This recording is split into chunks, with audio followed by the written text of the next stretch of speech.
Hello students, let's start with another series of previous year questions. So इसमें सिर्फ previous years नहीं होते हैं, हम लोग डिटेल में डिस्कशन करते हैं जो भी इंपॉर्टेंट बीच में से आपके बन सकते हैं questions. So let's get started.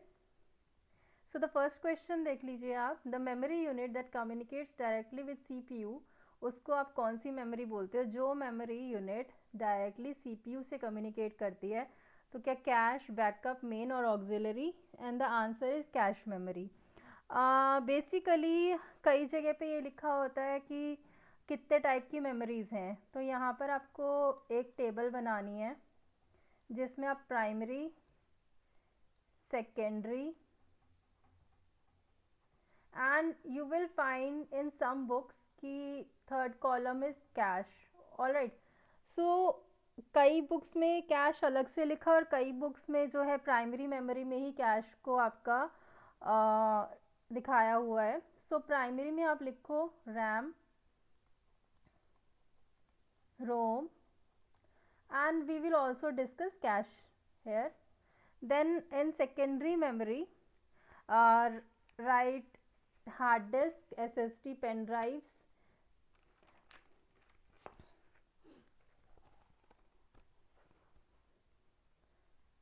This is secondary memory.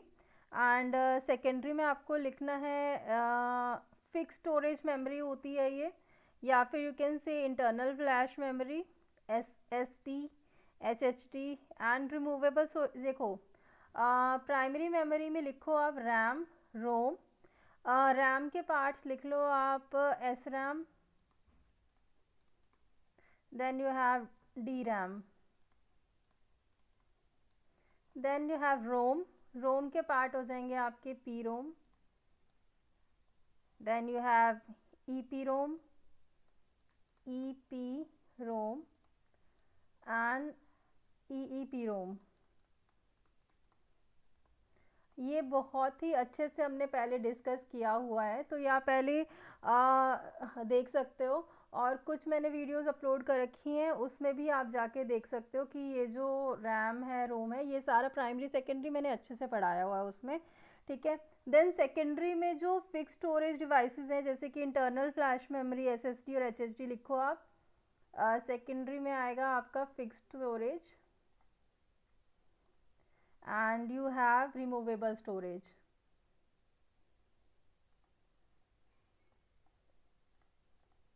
Fixed storage में you have to write in SSD and HDD.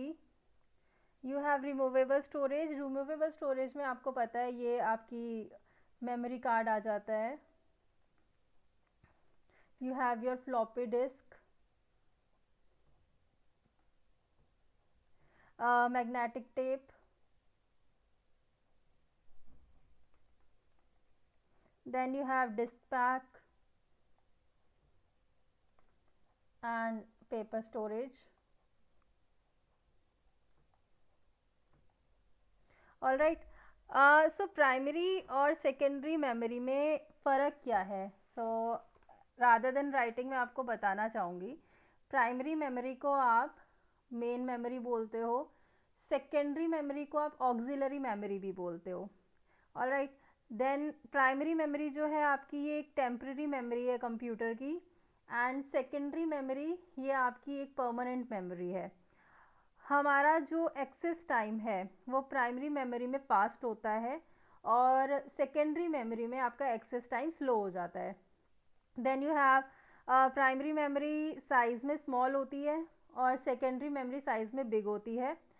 Primary memory जो है वो आपके डायरेक्टली सीपीयू से कम्युनिकेट करती है, लेकिन सेकेंडरी मेमोरी जो है आपकी ये डायरेक्टली सीपीयू से कम्युनिकेट नहीं करती। ठीक है, तो ये था आपका। अब हम डिस्कस करते हैं कि जो आपका रैम है, रोम है, उसको क्या बोलते हैं? रैम को random access memory and ROM is read only memory. और ये आपका फिर हम डिस्कस करते हैं जो कैश मेमोरी है, वो आप रोम जो है आपका वो मदरबोर्ड पे इंस्टॉल होता है, इनबिल्ट सॉफ्टवेयर आपको एज यू नो। आप बात करोगे कि मेमोरी, जिसको बिल्कुल ही बेसिक नहीं पता वो मेमोरी क्या होता है, देखो पहले तो ये भी सुनो। अगर हम मेमोरी की बात करते हैं तो ये डाटा प्लस इंस्ट्रक्शंस, इसको स्टोर करता है, ठीक है, मेमोरी। सो कैश मेमोरी जो होता है ना, वो आपकी इंफॉर्मेशन को स्टोर करता है। कैश मेमोरी आपका रैम और सीपीयू के बीच में प्रेजेंट होता है। फॉर एग्जांपल देखो, ये सीपीयू है आपका, इसके बीच में आपकी कैश मेमोरी होती है, और फिर यहाँ पर होता है आपका रैम, रैंडम एक्सेस मेमोरी, ठीक है।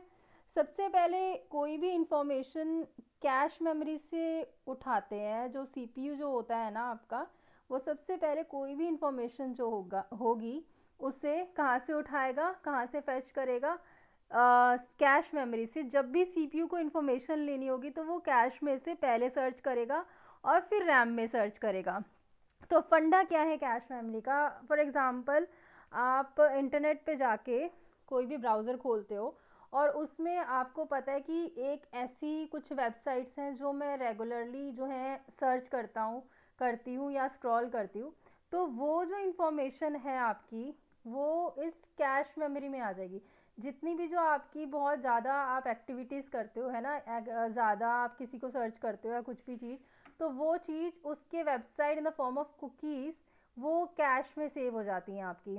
तो अब जब सीपीयू को कोई भी इंफॉर्मेशन चाहिए होगी तो वो रैम के पास ना जाके सबसे पहले वो चीज़ वो कैश में ढूंढेगा, क्योंकि कैश में आपकी फॉर एग्जांपल वो वेबसाइट का लिंक स्टोर हुआ पड़ा है, तो कि जो आप बार बार एक्सेस करते हो तो वो यहीं से उठा लेगा आपका, ठीक है। तो इसीलिए कैश मेमोरी बनी है आपकी। ऑलराइट, तो आगे चलते हैं। फिर आप कैश मेमोरी की, यहाँ से मैंने आपको डेफिनेशन दी हुई है, यहाँ से आप कैश मेमोरी की डेफिनेशन देखो। कैश मेमोरी एक स्मॉल हाई स्पीड स्टोरेज है जो कि सीपीयू के पास लोकेटेड होती है, एंड ये आपका फ्रीक्वेंटली एक्सेस डाटा और इंस्ट्रक्शन को स्टोर करती है, ठीक है। यही मैंने आपको बताया था, that stores frequently access data and instruction. जो जितना भी डाटा आप बहुत फ्रीक्वेंटली एक्सेस करते हो और इंस्ट्रक्शंस, ये उसको क्या करता है, स्टोर करती है कैश मेमोरी। पर्पस क्या है आपके कैश मेमोरी का? ये आपका टाइम जो है वो रिड्यूस हो जाता है, इसमें टाइम इज़ रिड्यूस्ड, ठीक है। क्योंकि सीपीयू अगर मेन मेमोरी में से उठाएगा ना चीज़ें तो ज़्यादा टाइम लगेगा, अगर रैम से उठाएगा तो कैश ज़्यादा पास होती है सीपीयू के, तो वो कैश में से उठा लेता है, ठीक है। तो इसलिए क्या होता है, आपका जो टाइम है वो कम लगता है। Then you have characteristics. Characteristics देखो, ये रैम से फास्टर होती है बट साइज में स्मॉल होती है। Then it works based on the principle of locality of reference, ठीक है। देन थर्ड इज, ये आपका L1 L2 L3 कैशेस में डिवाइड होती है। L1 स्मॉलेस्ट और फास्टेस्ट होता है आपका, ठीक है। फॉर एग्ज़ाम्पल जब आप कोई भी, यहाँ पर मैंने वही चीज़ बता रखी है, कोई भी अगर वेब पेज आप रेगुलरली रिपीटेडली ओपन करते हो तो जो ब्राउज़र है ना वो उसका डाटा रिट्रीव कर लेता है। कैसे? कैशिंग की वजह से। बेसिकली यहाँ पर आपको क्या याद रखना है कि जो भी आप जो आप रिपीटेडली वेबसाइट्स ओपन कर रहे हो, कोई वेब पेज, तो उसका डाटा जो है ना वो इस कैश मेमोरी में स्टोर हो जाता है। उसकी इंफॉर्मेशन कहाँ स्टोर हो जाती है? कैश मेमोरी में, ठीक है। सो आई होप आपको समझ आया। फिर चलते हैं आपकी बैकअप।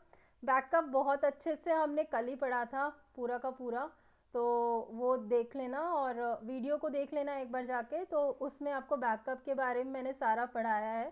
सो बैकअप का मतलब क्या है? Refers to creating copies of data to protect against data loss due to failure और डिजास्टर। पर्पस क्या है इसका? It ensures recovery in case of corruption, hardware failure, accidental deletion. Full backup, incremental और differential backup, ये तीन तरीके के backup हैं। एंड देन काफ़ी कुछ मैंने इसके सब पार्ट्स करा रखे हैं, तो काइंडली वॉच दैट। आगे चलते हैं। प्राइमरी मेमोरी है फिर आपकी, ये हमने अभी करा है, ये थोड़ा सा आप स्क्रीनशॉट ले लो इसका। तो प्राइमरी मेमोरी को मेन मेमोरी भी कहते हैं हम। The main memory directly accessible by CPU for executing programs and storing data currently in use, ठीक है। तो मेन मेमोरी जो है आपकी कैश मेन मेमोरी से फास्ट होती है आपकी, बस आपको इतना याद रखना है इसमें। में ये रैम रोम आप पहले उससे वहाँ से कर लेना, ये सारा समझाया हुआ है अच्छे से। तो यहाँ से आप सिर्फ स्क्रीनशॉट ले लो इधर का। सेकेंडरी मेमोरी को आप ऑक्सिलरी मेमोरी भी बोलते हो। ये नॉन वॉलेटाइल है, मतलब अगर आपकी पावर चली जाती है तो भी आपका डाटा लॉस नहीं होगा, ठीक है। एंड ये long term storage of data और प्रोग्राम्स के लिए यूज़ होती है। और then stores data permanently until it is explicitly deleted. Then we have examples: HDDs, SSDs, optical discs, CD DVDs, USB drives. Difference from main memory क्या है? जो main memory है ये आपकी ऑक्सिलरी से, दैट इज सेकेंडरी से कैसे differ करती है? तो जो आपकी मेन मेमोरी है ये स्लो, जो आपकी प्राइमरी मेमोरी है वो मेन मेमोरी से स्लो है but high storage capacity provide करती है। देन डाटा जो होता है वो आपका परसिस्ट करता है आपके कंप्यूटर में अगर पावर भी चली जाती है तो, ठीक है, इन सेकेंडरी मेमोरी। सो ये आप देख सकते हो। एक कंपैरिजन है कुछ, तो कैश, बैकअप, मेन और ऑक्सिलरी वेरी इंपॉर्टेंट। काइंडली एक स्क्रीनशॉट। स्पीड देखो कैश की फास्टेस्ट होती है, और मैं बता दूं अगर कैश और रजिस्टर्स, अगर सबसे फास्ट पूछा जाए ना कैश में और रजिस्टर्स में, तो आपको रजिस्टर्स टिक करना है। रजिस्टर्स हम पढ़ेंगे आगे, ठीक है।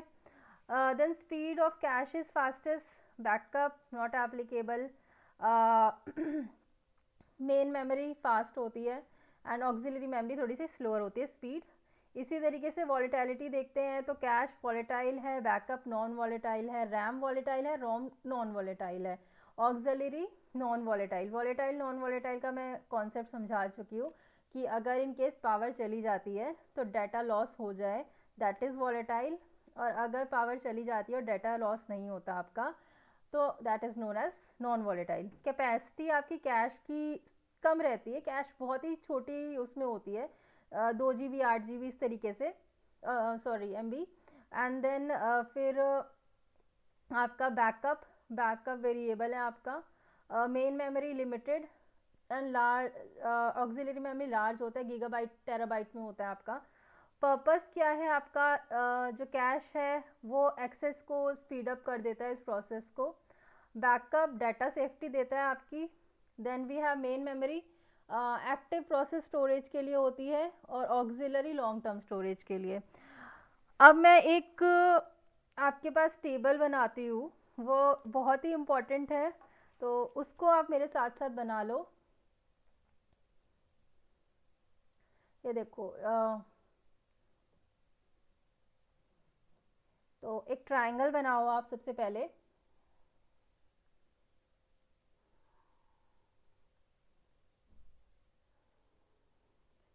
Then you have to make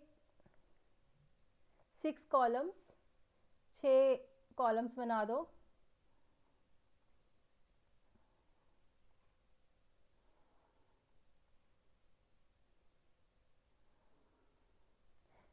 सबसे ऊपर जो आपको लिखना है वो लिखना है, वो होते हैं आपके रजिस्टर्स। जैसे कि हम अभी बता रही थी मैं आपको कि कैश से भी जल्दी जो आपका सीपीयू एक्सेस करता है जहाँ से, वो होती है रजिस्टर। रजिस्टर के नीचे आपकी आती है कैश मेमोरी, और कैश मेमोरी को आप स्टैटिक रैम भी बोल सकते हो। उसके नीचे आती है आपकी मेन मेमोरी। मेन मेमोरी को हम डायनेमिक रैम भी बोलते हैं। और देन उसके नीचे आप लिखो यूएसबी या फिर आप लिख सकते हो उसको फ्लैश मेमोरी और SSD. Then come downwards, magnetic disk,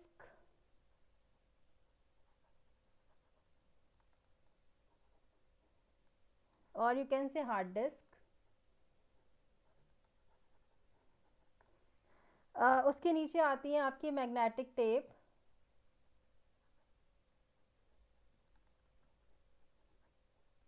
और आती हैं आपकी टेप ड्राइवर्स। ठीक है। जो आपकी रजिस्टर्स है और कैश मेमोरी है, रजिस्टर और कैश मेमोरी को हम इंटरनल मेमोरी भी बोलते हैं। देन यू हैव रैम, जिसको आप बोलते हो primary memory,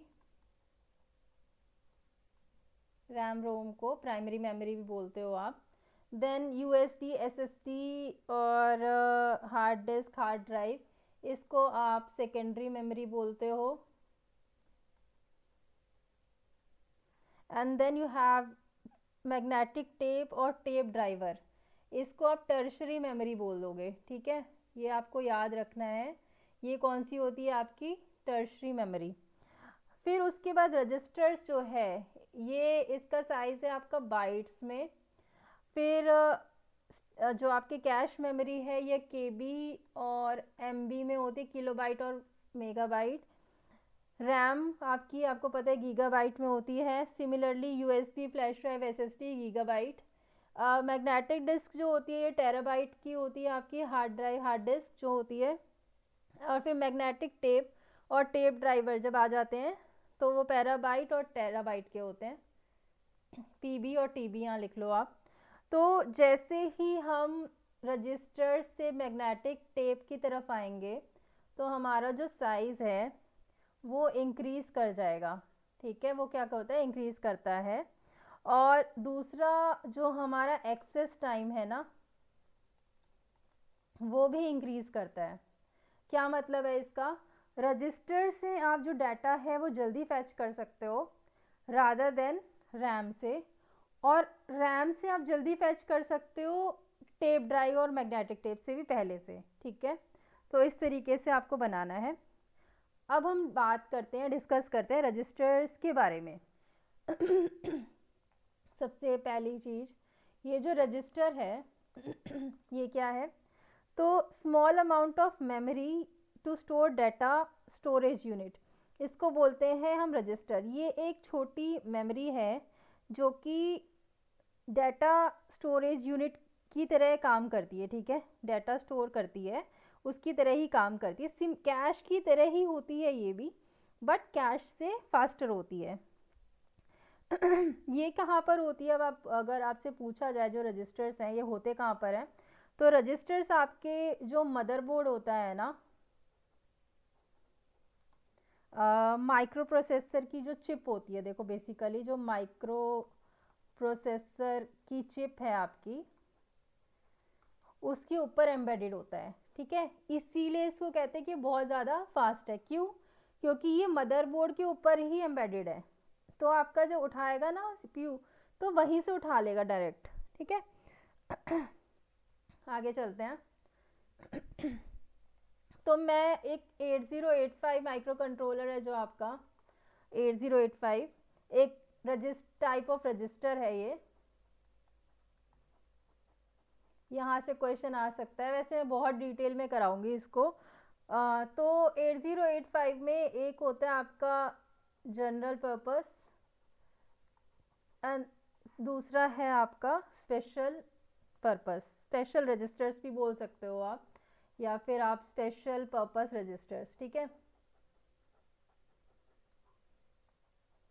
general purpose register और general purpose registers, and you have special purpose registers. जो आपके स्पेशल पर्पस रजिस्टर्स हैं ये आपको याद रखने हैं। कौन कौन से हैं आपके, ये हैं आपके एक्यूमुलेटर, साइज साथ साथ लिख लेना, 8 बिट का साइज होता है इसका। दूसरा है आपका फ्लैग रजिस्टर, ये सारे स्पेशल पर्पस रजिस्टर हैं। ठीक है, ये क्वेश्चन आता है यहाँ से कि स्पेशल पर्पस कौन सा है और जनरल पर्पस कौन सा है। तो फ्लैग रजिस्टर में 8 बिट का साइज है आपका। Then you have instruction register, instruction register का साइज़ है आपका 16 बिट का। उसके नीचे लिखो program counter. Program counter 16 bits का है आपका। नीचे आ जाओ, स्टैक पॉइंटर।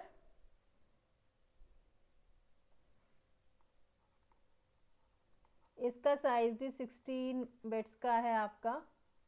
और उसके बाद है आपका टेम्पररी रजिस्टर।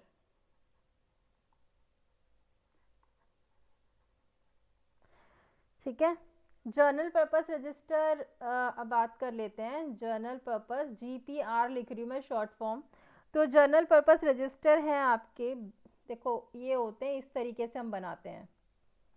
जैसे यहाँ लिखा हमने B और यहाँ लिखा हमने C, ठीक है। फिर D, E, H और L। B का साइज भी 8 बिट है और C का भी 8 बिट है। D8, E8, H8, L8। तो क्या होता है इसमें, जैसे 8 बिट डाटा को स्टोर कर सकते हो। 8 बिट का मतलब ये है कि बी में भी आप 8 बिट को स्टोर कर सकते हो, सी में भी, डी में भी, ई में भी, इंडिविजुअली। और अगर 16 बिट को स्टोर करना है ना, तो आपको पेयर लेना पड़ेगा। और वो पेयर कैसे, आपको क्वेश्चन आ सकता है कि इसमें से कौन सा आपका जनरल पर्पस रजिस्टर का पेयर है। पेयर कैसे, सिर्फ अगर आपको 16 बिट आपको स्टोर कराना है ना, तो बी और सी का पेयर लोगे आप, डी और ई का पेयर लोगे और एच और एल का। अगर आपसे बोले ना कि क्या हम सी और डी का पेयर ले सकते हैं, तो आप ऐसे नहीं कर सकते। जो यहाँ पर है ना, बी और सी, डी और ई, एच और एल, सिर्फ अगर 16 बिट आपको स्टोर करानी है तो B C D E H L यही पेयर आपके बनते हैं और कोई पेयर आपका नहीं बनेगा। ठीक है। फिर आपकी जो परफॉर्मेंस है ना, वो डायरेक्ट, आपको पता है जो आपकी परफॉर्मेंस है वो डायरेक्टली प्रोपोर्शनल होती है रैम के साइज से। मतलब जितना रैम का साइज़ बड़ा होगा उतनी प्रोपोर्शनल परफॉर्मेंस अच्छी होगी।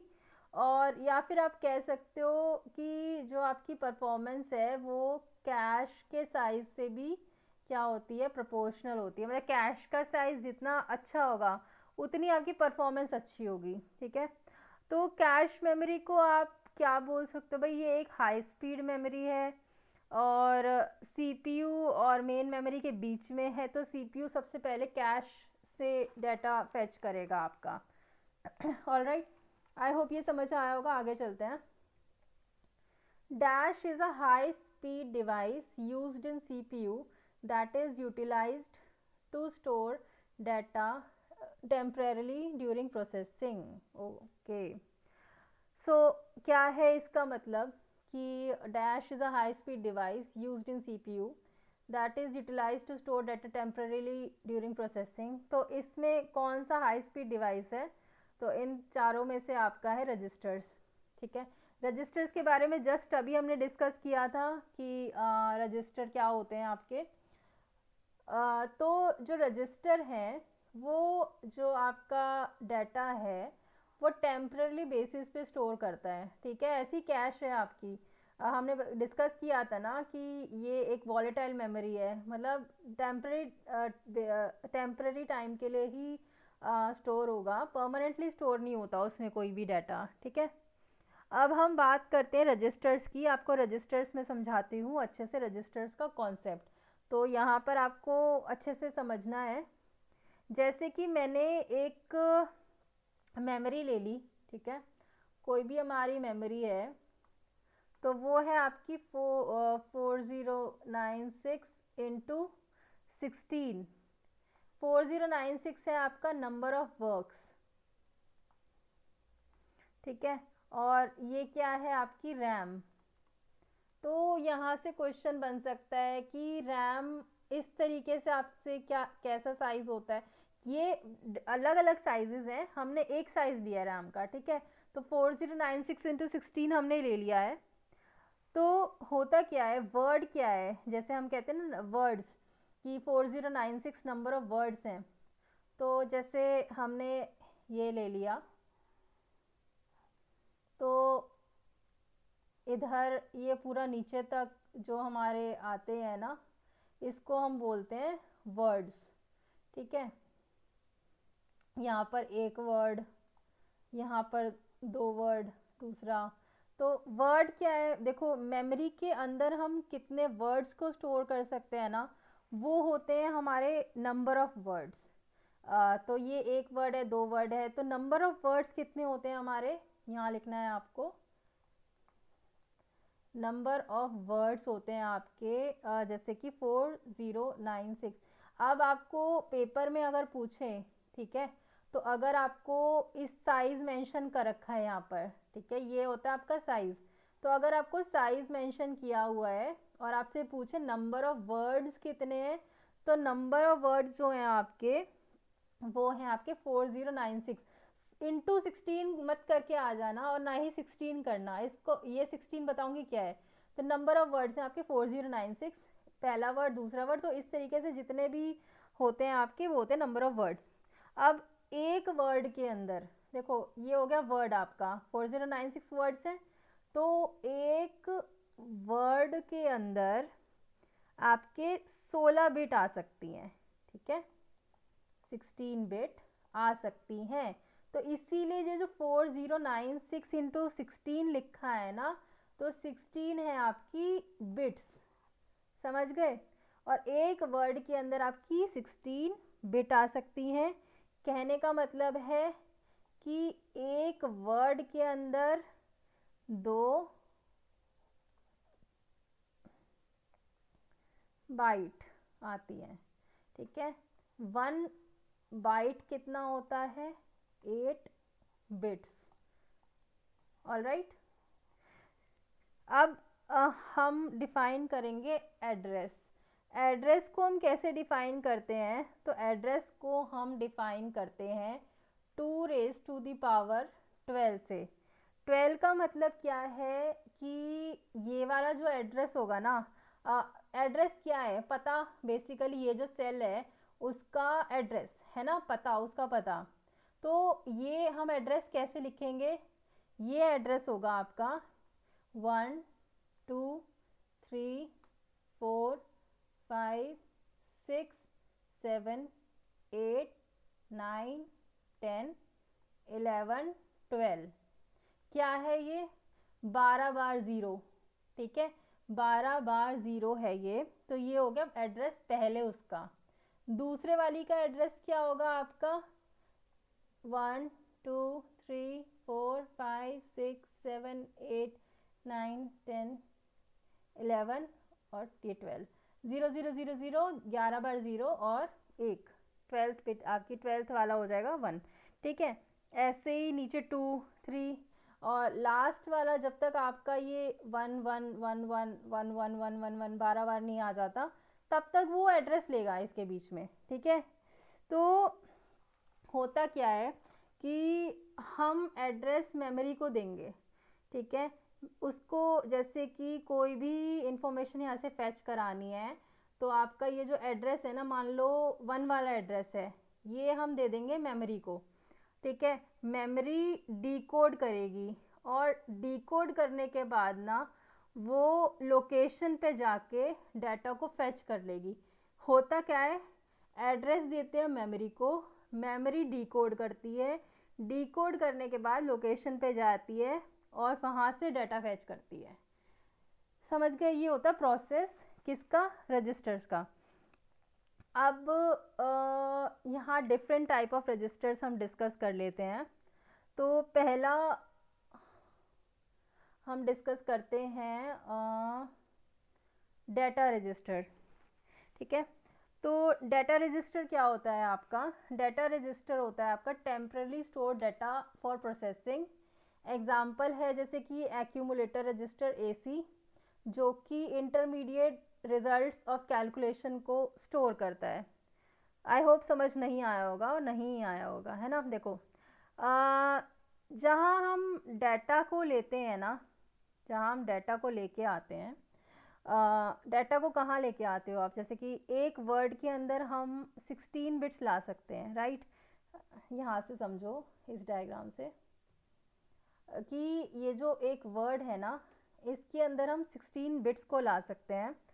तो जो आपका टोटल साइज़ है डाटा रजिस्टर का टोटल साइज़ वो क्या होता है आपका, 0 से 15, जिसको आप बोलते हो 16 हो जाता है, ठीक है। तो डाटा रजिस्टर क्या है कि टेम्पररी डाटा को स्टोर करता है प्रोसेसिंग के लिए, ठीक है। तो इसी तरीके से आपका बनता है। फिर ये मैं एक अच्छे से रजिस्टर्स का टॉपिक पूरा अभी आपका कंप्लीट कराना है, तो यहाँ पर सिर्फ हम थोड़ा सा डिस्कस करते हैं। तो एग्ज़ाम्पल अगर आपसे पूछा जाए कि डाटा रजिस्टर का क्या है, तो डाटा रजिस्टर का एग्ज़ाम्पल है आपका एक्यूमुलेटर रजिस्टर, ठीक है। अब एक्यूमुलेटर रजिस्टर क्या होता है आपका, तो वो बात कर लेते हैं। हाँ, यहाँ पर क्या लिखा है, stores intermediate results of calculation. देखो इंटरमीडिएट डाटा को स्टोर करने के लिए ना हम यूज़ करते हैं एक्यूमुलेटर को। जैसे कि ALU से डाटा आया, उसको हम एक्यूमुलेटर में रख सकते हैं कुछ टाइम के लिए। होता क्या है ना कि मेमोरी से डाटा फैच करने के बाद, आपको भी पता है मेमोरी से जब डाटा फैच होता है ना, मेमोरी से डाटा फैच करने के बाद हमें ना उसे ALU को देना होता है, ठीक है। तो जब तक हम ALU को देते हैं ना मेमोरी से, कहाँ पर डाटा फैच करने के बाद कहाँ देना होता है, ALU में। तो जब तक हम मेमोरी से ALU में देते हैं, उसके मीनवाइल हम थोड़ी देर ना उस डाटा को कहाँ रख सकते हैं, उस डाटा को हम कहाँ स्टोर कर सकते हैं, वो हम कर सकते हैं एक्यूमुलेटर में कुछ टाइम के लिए। तो जो इंटरमीडिएट रिजल्ट्स हैं ना कैलकुलेशन के, वो कहाँ स्टोर होते हैं, आपके एक्यूमुलेटर में, ठीक है। 16 बिट का होता है ये, 0 से 15। तो इस तरीके से आपका एक्यूमुलेटर बनता है। सेकंड आ जाते हैं एड्रेस रजिस्टर पे। एड्रेस रजिस्टर जो होता है आपका, ये मेमोरी एड्रेस को स्टोर करता है। और वो मेमोरी एड्रेस में होता क्या है, बेसिकली वो डाटा को लोकेट करने के लिए या फिर मेमोरी में इंस्ट्रक्शंस को लोकेट करने के लिए यूज़ होता है data registers, sorry address register. और देखो एड्रेस रजिस्टर को ना हमने पहले भी किया था कि 2⁻12 वैल्यू से रिप्रेजेंट करते हैं, ठीक है। एड्रेस रजिस्टर को 2⁻12 वैल्यू से हम रिप्रेजेंट करते हैं, इसलिए जो एड्रेस रजिस्टर है ना वो 12 बिट का होता है, ठीक है। अगर मान लो 2⁻12 से हमने रिप्रेजेंट करा, तो एड्रेस रजिस्टर आपका कितने बिट का होगा, 12 बिट का होगा। ऑलराइट, तो एग्जांपल है आपकी एड्रेस रजिस्टर के BR, that is base register, और दूसरा है आपका IR, that is index register. ये याद करना है और इसको स्क्रीनशॉट लेना है। BR is base register and IR is index register, ठीक है। आगे चलते हैं। फिर आपका आता है इंस्ट्रक्शन रजिस्टर। इंस्ट्रक्शन रजिस्टर आपका क्या है, IR, ये आपका करंट इंस्ट्रक्शन को होल्ड करता है after being executed by CPU, ठीक है। तो इंस्ट्रक्शन रजिस्टर हम कर लेते हैं, थोड़ा सा डिटेल में बताती हूँ मैं आपको। इंस्ट्रक्शन रजिस्टर कैसे बनता है आपका, देखो ये बनता है आपका, यहाँ टेबल बनाओगे, एक बॉक्स बनाओ, पहले में लिखो I, दूसरे में लिखो ऑप कोड, और इसमें लिखो ऑपरेंड। जो आपका I है ना वो 0 और 1 से डिनोट करते हैं हम इसे। 0 मतलब होता है डायरेक्ट एड्रेस, ज़ीरो का मतलब क्या होता है?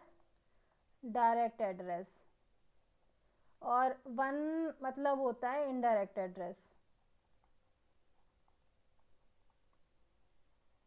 ठीक है। अब आते हैं ऑप कोड। ये बताता है क्या ऑपरेशन परफॉर्म करना है। तो बेसिकली ऑप कोड क्या बताएगा कि कौन सा जो है ऑपरेशन आपको परफॉर्म करना है, जैसे कि एडिशन परफॉर्म करना है, सब्ट्रैक्शन परफॉर्म करना है, या फिर डिवीजन, मल्टीप्लिकेशन। ये ऑप कोड बताता है आपको। और ऑपरेंड जो है उसमें होता है डाटा। डाटा मतलब क्या? देखो, अब क्या होता है, जैसे कि मैंने यहाँ लिखा ऐड 500। ठीक है। अब मैंने जब ऐड 500 लिखा तो ये जो 500 है ये बताएगा कि जो 500 लोकेशन पे डाटा पड़ा है। ठीक है। ऐड 500 मतलब कि जो 500 है ना, ये बताता है आपकी कि 500 वाली लोकेशन पे ना आपका डाटा पड़ा है। ठीक है। तो ये ऑपरेंड में क्या होता है? ऑपरेंड में डाटा। अब जो को अगर आपका ज़ीरो है, ठीक है, आई जो है अगर आपका ज़ीरो है तो इसका मतलब है कि ये डायरेक्ट एड्रेस है। डायरेक्ट एड्रेस मतलब कि जो 500 क्या होता है कि 500 लोकेशन पे जाके वहाँ जो डाटा पड़ा है ना उसे उठा के वो एक्यूमुलेटर को दे दो। इसका मतलब ये है, अगर ज़ीरो है तो मतलब ज़ीरो का मतलब डायरेक्ट एड्रेस होता है कि 500 लोकेशन पे जो भी डाटा पड़ा है वो उठा के सीधा एक्यूमुलेटर को देना होता है आपको, मतलब वो देता है। ठीक है। अगर आपकी वैल्यू वन है, अगर वैल्यू वन है तो क्या होगा? इसका मतलब है इनडायरेक्ट एड्रेस।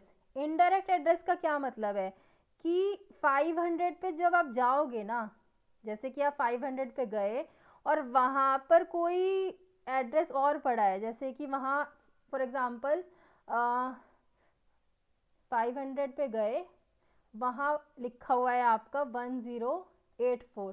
तो उसमें क्या होता है ना कि 500 से जाके 1084, और 1084 पे जब जाओगे ना वहाँ पर जाके आपको डाटा मिलेगा। ठीक है। इसका मतलब ये होता है कि ये होता है इनडायरेक्ट एड्रेस, और इसलिए ज़ीरो होता है डायरेक्ट, कि भाई 500 पे डायरेक्ट मिल जाएगा अगर ज़ीरो है तो। और इनडायरेक्ट का मतलब ये होता है आपका। आगे चलते हैं। फिर आपका आता है टेम्प्रेरी रजिस्टर। टेम्प्रेरी रजिस्टर आपका होता है टेम्प्रेरी डाटा को स्टोर करने के लिए। साइज होता है इसका 16 बिट का। इनपुट रजिस्टर, इनपुट रजिस्टर होता है कि इनपुट डिवाइस से डाटा लेने के लिए ये होता है। ठीक है। वहाँ से एएलयू पे जाता है डाटा। ठीक है। फिर आता है आपका आउटपुट रजिस्टर। जो एएलयू ने आउटपुट दिया है ना वहाँ से ये डाटा देगा आउटपुट डिवाइस को, जैसे कि प्रिंटर और ये सारे जितने भी आपके आउटपुट डिवाइसेस होते हैं उसको डाटा दे देगा आपका। ठीक है। अब चलते हैं आगे। Then you have general purpose register. Status register भी है, जनरल पर्पस है और स्पेशल पर्पस है। देखो, जो आपका स्टेटस रजिस्टर है ना उसको हम क्या बोलते हैं? फ्लैग रजिस्टर भी बोलते हैं। तो ये क्या करता है कि स्टेटस इंफॉर्मेशन को, कौन सी स्टेटस इंफॉर्मेशन? ऑपरेशन के रिजल्ट की, जैसे कि ज़ीरो, कैरी, ओवरफ्लो फ्लैग, उसको स्टोर करता है। फिर आपके जर्नल पर्पस रजिस्टर जीपीआरस, तो ये अलग अलग फंक्शंस के लिए यूज़ होते हैं, जैसे कि टेम्पररी डाटा स्टोर करने के लिए, इंटरमीडिएट रिजल्ट्स को स्टोर करने के लिए। एग्जांपल जैसे ए एक्स, बी एक्स, सी एक्स, डी एक्स, और ये होता है x86 आर्किटेक्चर में। ठीक है। स्पेशल पर्पस रजिस्टर होते हैं आपके, ये स्पेसिफिक रोल परफॉर्म करते हैं सीपीयू के ऑपरेशन में, जैसे कि सिस्टम लेवल टास्क को मैनेज करना। तो ये है आपका special purpose registers. Special purpose I hope आप समझ आया होगा। अब एक है आपका प्रोग्राम काउंटर जिसको हम पीसी से डिनोट करते हैं। तो ये आपका जो आपकी एड्रेस है ना, नेक्स्ट इंस्ट्रक्शन जो एग्जीक्यूट होनी होती है उसके एड्रेस को स्टोर करता है प्रोग्राम काउंटर। ठीक है, तो यहाँ पर मैं आपको बता दूँ क्या मतलब है। जैसे कि ये है हमारे एड्रेस 2, ये है आपका, ये सिर्फ मैं आपको एक एग्जांपल दे रही हूँ, तो ये नहीं कि यही एड्रेस होते हैं सिर्फ। जैसे 1001 और ये है 1002। तो इसमें क्या लिखा है कि क्या होता है कि ये आपका नेक्स्ट इंस्ट्रक्शन जो एग्जीक्यूट होनी होती है ना उसका एड्रेस स्टोर करता है। तो मान लो 1001 की जो ये इंस्ट्रक्शन है वो एग्जीक्यूट हो गई है, तो आपका प्रोग्राम काउंटर ना 1002 पे आ जाएगा। ठीक है, वो कहाँ का एड्रेस स्टोर करेगा, 1002 का। ऐसे जब यहाँ की इंस्ट्रक्शन एग्जीक्यूट हो गई तो वो 1003 वाले पे आ जाएगा। ठीक है, पीसी आपका कहाँ होगा, 1003। जब आपकी एग्जीक्यूट हो गई तो 1003 जो नेक्स्ट एग्जीक्यूट होने वाली होती है ना, तो प्रोग्राम काउंटर आपका वहाँ पर पॉइंट करता है। समझ गए? तो this is known as PC program counter. Role क्या है आपके रजिस्टर्स का सीपीयू ऑपरेशंस में। जैसे पहला रोल है आपका इंस्ट्रक्शन को एग्जीक्यूट करना। ठीक है, इंस्ट्रक्शन एग्जीक्यूट करने का मतलब होता है आपका, जैसे कि ये रजिस्टर्स जो होते हैं ना, ये इंस्ट्रक्शंस को और डाटा को जो इमीडिएट एग्जीक्यूशन के लिए रिक्वायर्ड होते हैं ना उसको होल्ड करता है इंस्ट्रक्शन एग्जीक्यूशन। सेकंड रोल है इसका अरिथमेटिक एंड लॉजिक। तो जो आपके रजिस्टर्स हैं वो सीपीयू की अर्थमेटिक लॉजिकल यूनिट एएलयू के साथ काम करते हैं। किस लिए? क्यों? ताकि जो आपका एडिशन, सब्ट्रैक्शन, कंपैरिजंस, ये सारे ऑपरेशंस है ना वो परफॉर्म हो सके।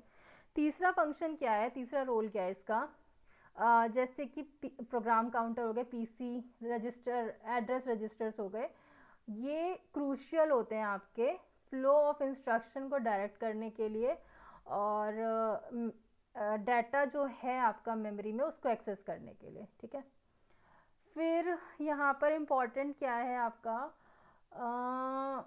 जो एट्रीब्यूट है ना स्पीड, तो रजिस्टर्स की बहुत ही फास्ट है, कैश की वेरी फास्ट, मतलब सबसे फास्टेस्ट स्पीड जो होती है ना वो रजिस्टर्स की होती है, फिर कैशे की होती है, फिर रैम की, और फिर आगे स्टोरेज डिवाइसेस जो होते हैं। साइज़ भी पहले रजिस्टर्स का सबसे छोटा रजिस्टर्स, फिर कैशे, फिर आपका RAM, then you have storage external. Location registers जो होते हैं ये इम्पॉर्टेंट है। जो रजिस्टर्स है वो तो आपके सीपीयू के इनसाइड लोकेटेड होते हैं, मैंने बताया था मदरबोर्ड के ऊपर ही उसे एम्बेडेड होते हैं। फिर आपका कैश ये सीपीयू के नियर बाय होता है, मतलब जैसे ये सीपीयू है आपका, ये कैश, यहाँ पर रैम। ठीक है, इसके बीच में होता है और सीपीयू के साथ पहले कैश आता है फिर रैम आता है। ये रैम जो होता है ये सीपीयू के एक्सटर्नल, और सिमिलरली जो स्टोरेज है। पर्पस क्या है आपके रजिस्टर्स का, टेम्पररी सीपीयू यूज़, कैशे का temporary storage, RAM active programs, and storage is long term storage. ठीक है, what is firewall in computer network. Firewall computer network में फायरवॉल क्या होती है, ये होता है कि a system design to prevent unauthorised access. चलो फायरवॉल को डिस्कस कर लेते हैं। फायरवॉल क्या है आपकी, ये एक सिस्टम है जो डिज़ाइन किया गया है अनऑथराइज्ड एक्सेस को रोकने के लिए। देखो फायरवॉल की अगर डेफिनेशन वगैरह देखी जाए, आप आगे भी देखना, पर यहाँ मैं अपनी डेफिनेशन बताती हूँ। जैसे कि ये एक डिवाइस है जिसको हम हार्डवेयर सॉफ्टवेयर या हार्डवेयर सॉफ्टवेयर का मिक्सचर भी कह सकते हैं। ठीक है, तो यहाँ पर ना हम प्री डिफाइंड रूल्स देते हैं और उन्हीं प्री डिफाइंड रूल्स के बेसिस पे ये चेक करता है कि जो इनकमिंग पैकेट्स हैं ना वो कौन से हैं, आउटगोइंग कौन से हैं, और उन पर क्या करता है, उनकी मॉनिटरिंग करता है। जैसे कि फायरवॉल क्या करेगा, वो देखेगा कि इनकमिंग कौन से पैकेट्स आ रहे हैं। जो भी आपका देखो नेटवर्क, जो नेट आपका इंटरनेट है, वो कैसे इन्फॉर्मेशन जाती है, पैकेट्स के थ्रू जाती है ना। तो देखेगा ये जो पैकेट्स आ रहे हैं, इनकमिंग पैकेट्स, ये ऑथराइज्ड है या नहीं है, जो पैकेट्स गए हैं वो भी ऑथराइज्ड है या नहीं है। बेसिकली ये इनपुट ऑफ पैकेट्स और आउटपुट ऑफ पैकेट्स पे मॉनिटरिंग रखता है, मॉनिटरिंग करता है, ठीक है उनकी। तो ये उन पे चेक रखता है कि जो पैकेट्स जो है ना, उनको पास करना है या ब्लॉक करना है। ये काम होता है फायरवॉल का, ठीक है। क्या काम होता है कि ये देखता है कि जो पैकेट्स आ रहे हैं ये ऑथराइज्ड हैं भी या नहीं।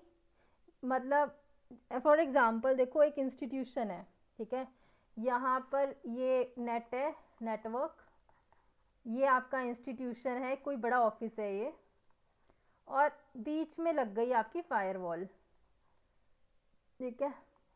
ये क्या है, फायरवॉल। अब यहाँ से आपके नेट आया, अब पूरा आपको समझाऊंगी बाद में, यहाँ बस आपको शॉर्ट में बताऊंगी। यहाँ से पैकेट्स आए आपके, ठीक है। अब उसको तो ये पता नहीं कि भाई किस सोर्स से आ रहे हैं, अब क्या पता वो एक अनऑथराइज सोर्स से आ रहे हो, तो फायरवॉल यहीं की है इन पैकेट्स को ब्लॉक कर देगा और यहाँ तक नहीं पहुँचने देगा, ठीक है। और इसी तरीके से ऑफिस से कोई आ रहा है आपका, मतलब मेल ही हो गया, एक मेल ही हो गया कोई, तो वो आपके ऑफिस ने नहीं भेजा पर फिर भी वो आया स्पैमर के थ्रू, तो वो चेक करेगा ऑथराइज्ड है नहीं है, फायरवॉल क्या करेगा, वहीं ब्लॉक कर देगा, उसको भेजेगा ही नहीं वापस, समझे। तो ये काम है आपका फायरवॉल का। तो कंट्रोल पैनल में जब आप जाओगे ना, तो फायरवॉल की आपको सेटिंग्स मिल जाएंगी, तो वहाँ से आप कर सकते हो। तो ऐसे फायरवॉल को तो आप सॉफ्टवेयर बोलते हो, है ना। और जो बड़ी कंपनीज में यूज़ होता है वो बेसिकली हार्डवेयर बेस्ड यूज़ होता है, हार्डवेयर और सॉफ्टवेयर। आगे चलते हैं। ये है आपकी फायरवॉल की डेफिनेशन। ये एक नेटवर्क सिक्योरिटी डिवाइस है, हार्डवेयर फॉर्म में या फिर सॉफ्टवेयर बोल सकते हो इसको, जो मॉनिटर करता है और कंट्रोल करता है इनकमिंग और आउटगोइंग नेटवर्क ट्रैफिक को based on pre defined security rules. जैसे कि मैंने अभी बताया था कि कुछ प्री डिफाइंड आपके रूल्स होते हैं, है ना, कि फॉर एग्ज़ाम्पल कि जो आपका पैकेट आ रहा है उस पर A1 होना चाहिए, जस्ट एन एग्जाम्पल, ठीक है।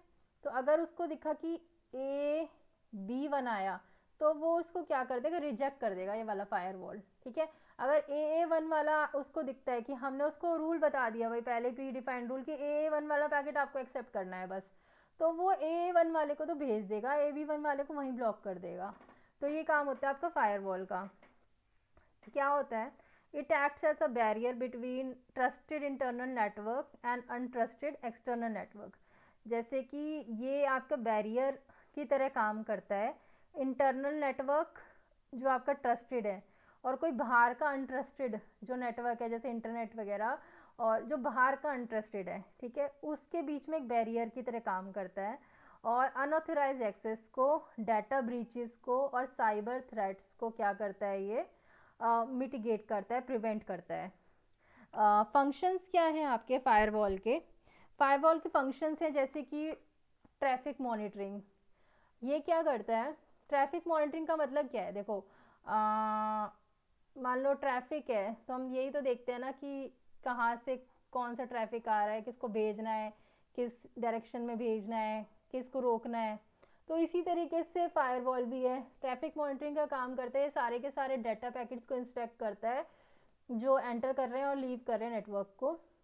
ये पैकेट्स को अलाउ भी करता है और ब्लॉक भी करता है सिक्योरिटी रूल्स के बेसिस पे। जो भी अपने सिक्योरिटी रूल्स इन्होंने सेट कर रखे होते हैं, हमारे प्री डिफाइंड रूल्स, उनके बेसिस पे अलाउ भी कर देगा और ब्लॉक भी कर देगा पैकेट्स को।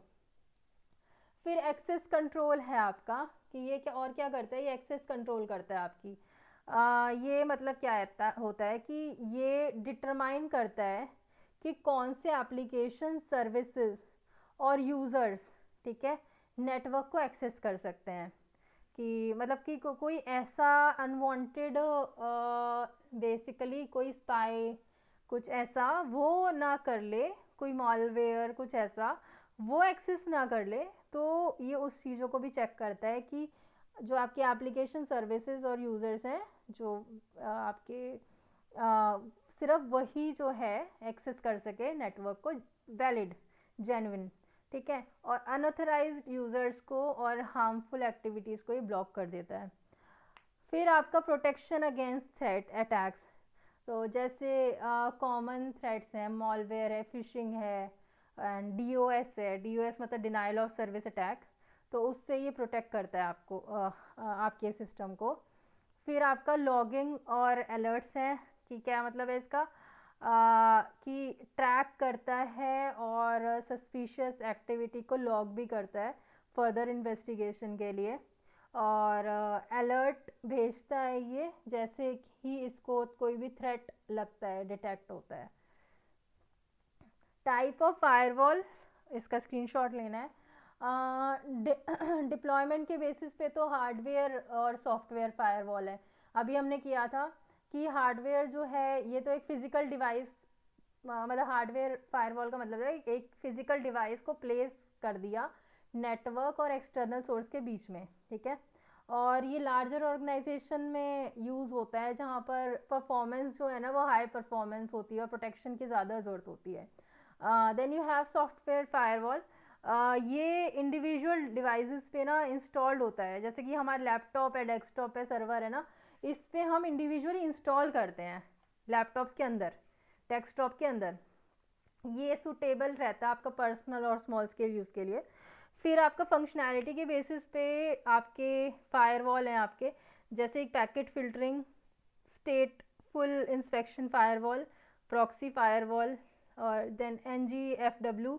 NGFW की फुल फॉर्म लिखनी है, नेक्स्ट जनरेशन फायरवॉल। और UTM, UTM is unified threat management firewall, ठीक है। तो पैकेट फिल्टरिंग फायरवॉल क्या देखता है, ये डाटा पैकेट्स को एग्जामिन करता है, ठीक है, उनके जो हेडर हैं तो उसको एग्जामिन करता है कि भाई देख के कि भाई ब्लॉक करना है या अलाउ करना है, बेस्ड ऑन कैसे, IP एड्रेस की बेसिस पे, पोर्ट्स के बेसिस पे, प्रोटोकॉल्स की बेसिस पे।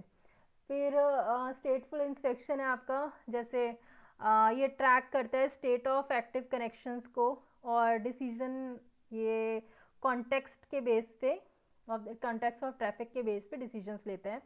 फिर आपके प्रॉक्सी फायरवॉल हैं, ये आपके इंटरमीडियरी की तरह एक्ट करता है यूज़र और इंटरनेट के बीच में, और इंटरनल नेटवर्क डिटेल्स को हाइड करता है।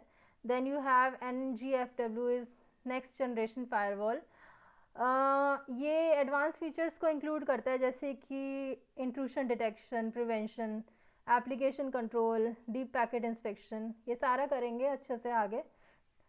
फिर आपका यूनिफाइड थ्रेट मैनेजमेंट है, ये आप देख सकते हो कि ये फायरवॉल फंक्शनैलिटी को कंबाइन करता है एडिशनल फीचर, जैसे कि एंटीवायरस, VPN, एंटी स्पैम के साथ में, ठीक है।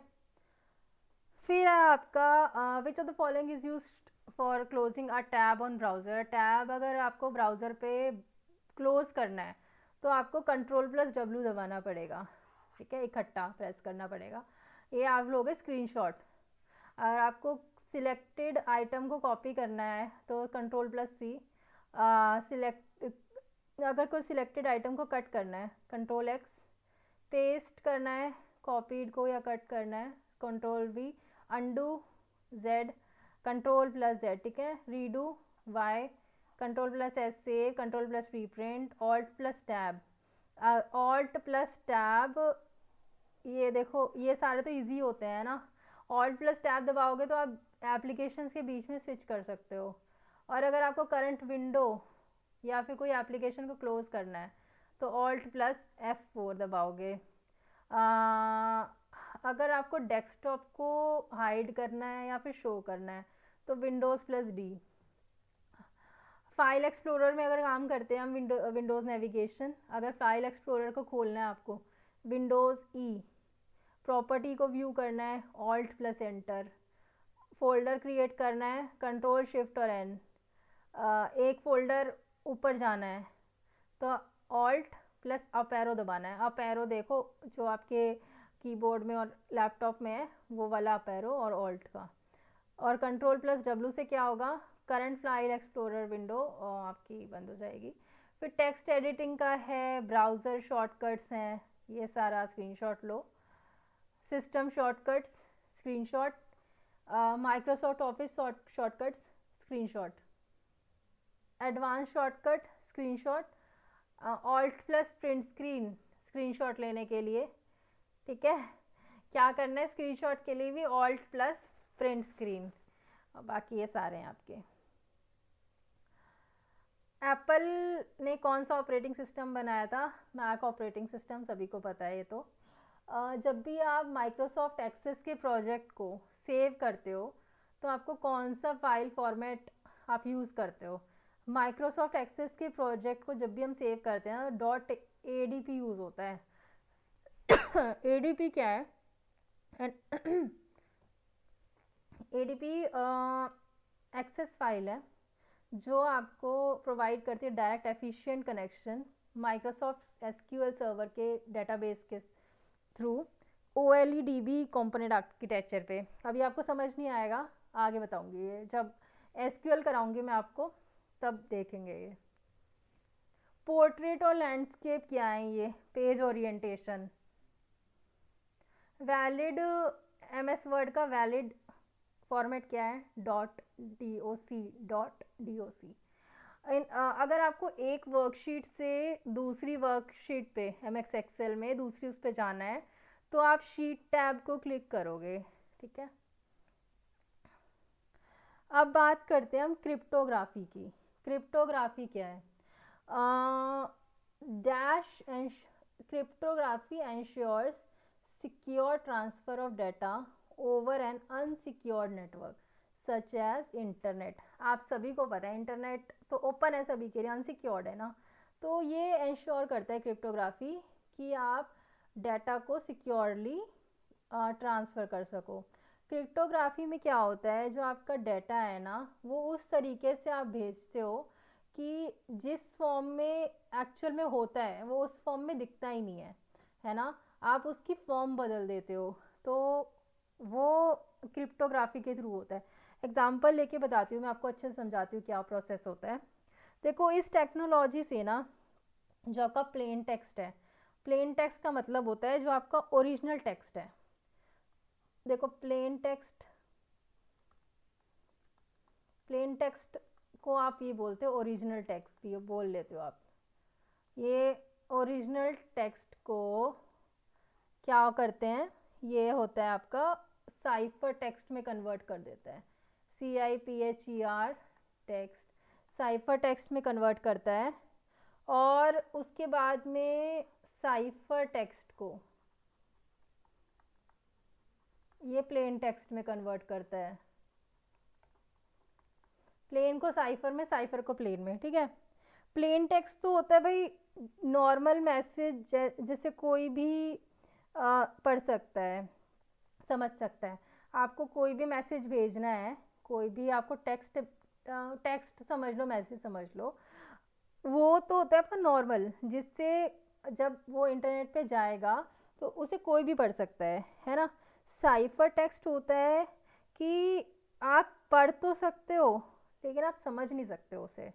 एक होती है कि प्लेन को तो पढ़ भी सकते हो, समझ भी सकते हो, साइफर को आप सिर्फ पढ़ सकते हो, समझ नहीं पाओगे उसे। ठीक है, तो क्या होता है प्रोसेस, जैसे कि प्लेन टेक्स्ट है आपका और हमें कुछ ऐसा डाटा भेजना है जो मैं चाहती हूँ कि इतना कॉन्फिडेंशियल है वो कि बीच में अगर बाई चांस वो हैक भी हो गया ना तो मतलब उसको कोई पढ़ तो ले लेकिन उसको समझ ना पाए, तो उसके लिए मैं क्या करती हूँ ना, एन्क्रिप्शन का प्रोसेस यूज़ करती हूँ। तो एन्क्रिप्शन यूज़ करने से मैं उसको उस फॉर्म में बदल देती हूँ जो सिर्फ मुझे पता है। ठीक है, तो एन्क्रिप्शन के बाद वो साइफर टेक्स्ट में बदल जाता है। फिर वही जब रिसीवर एंड पे वही साइफर टेक्स्ट डिक्रिप्शन के थ्रू, पहला क्या था इंक्रिप्शन, डिक्रिप्शन के थ्रू प्लेन टेक्स्ट में बदल जाता है, समझे। तो ये होता है आपका, तो जैसे CIA वगैरह होते हैं ना, तो उसमें कॉन्फिडेंशियलिटी की बहुत ज़्यादा वो होती है, तो उसमें ये क्रिप्टोग्राफी यूज़ करते हैं। बेसिकली एंक्रिप्शन में क्या है ना, एक की लगाते हैं, की यूज़ करते हैं की। तो ये हम पढ़ेंगे की का क्या है और कैसे कैसे एंक्रिप्ट होता है और क्या है, आगे पढ़ेंगे, बहुत शॉर्ट में ही बताया मैंने आपको। F8 की अगर 3 टाइम्स हम प्रेस कर दें तो एक सेंटेंस सिलेक्ट हो जाता है, ठीक है। अगर आपको कोई भी रो एक्सेस करनी है ना टेबल में, आई एम सॉरी, कोई भी रो एक्सेस टेबल में, उसको क्या बोलते हो आप, उसको बोलते हो रिकॉर्ड। अब रिकॉर्ड क्या है ये पढ़ेंगे भाई, बस अभी इतना याद रखो, एक्सेस टेबल में रो को रिकॉर्ड बोलते हो। अगर आपको चार्ट इंसर्ट करना है ना अपनी स्लाइड के अंदर, तो आपको प्रेस करने वाले इंसर्ट और फिर चार्ट का ऑप्शन आएगा, वो आपको क्लिक करना है। फिर है आपका a feature in database language that allows us to access certain records in database. जो डेटाबेस लैंग्वेज में एक फीचर है जो अलाउ करता है कुछ सर्टेन रिकॉर्ड्स को एक्सेस करने का डेटाबेस में, उसे बोलते हैं क्वेरी। जे क्वेरी वगैरह, SQL जे क्वेरी ये करा। चलो एक एग्जांपल लेते हैं यहाँ पर क्वेरी को समझने के लिए। जैसे कि हम टेबल बनाते हैं ना, एक कंपनी की टेबल बनी जिसमें एम्प्लॉय ID है, नेम है, एम्प्लॉय नेम है, और एक आपका जैसे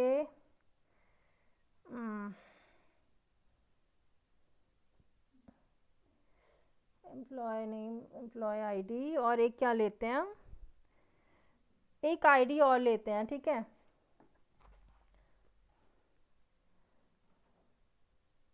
जैसे DID ले लिया आपने, कुछ भी एम्प्लॉय ID जैसे 1 2 3 4।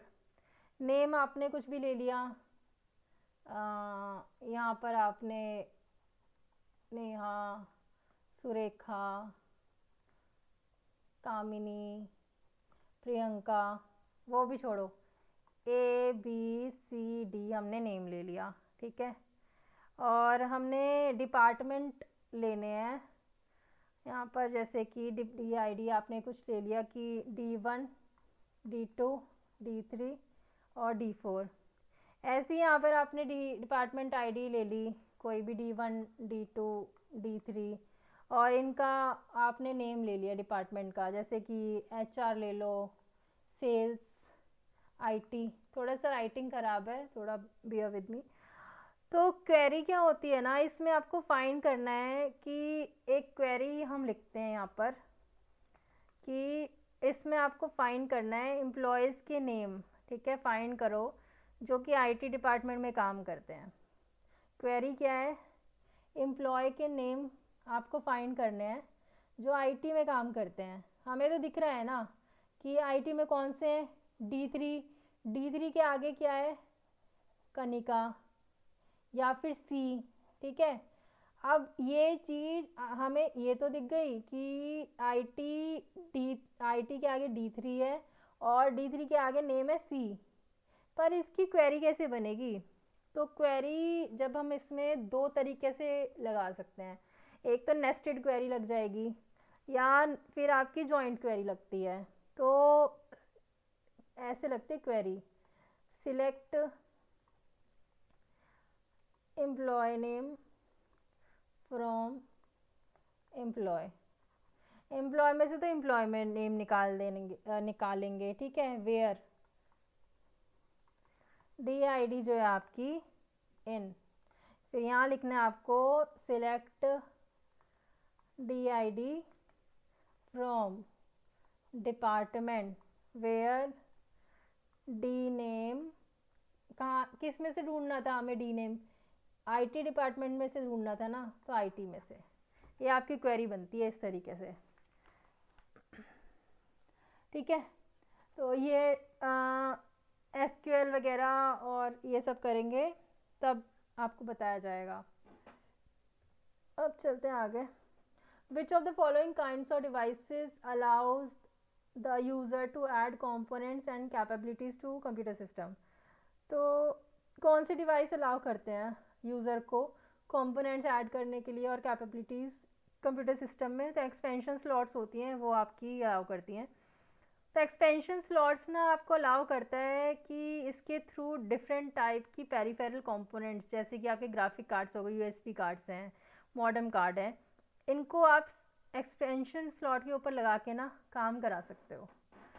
बस इतना याद रखना है इसमें, ठीक है। चलो, take care and I hope समझ आया होगा। Good night. और अपने नोट्स बनाओ, नोट्स प्रिपेयर करो, स्क्रीनशॉट्स लो जहाँ ज़रूरत है। Take care.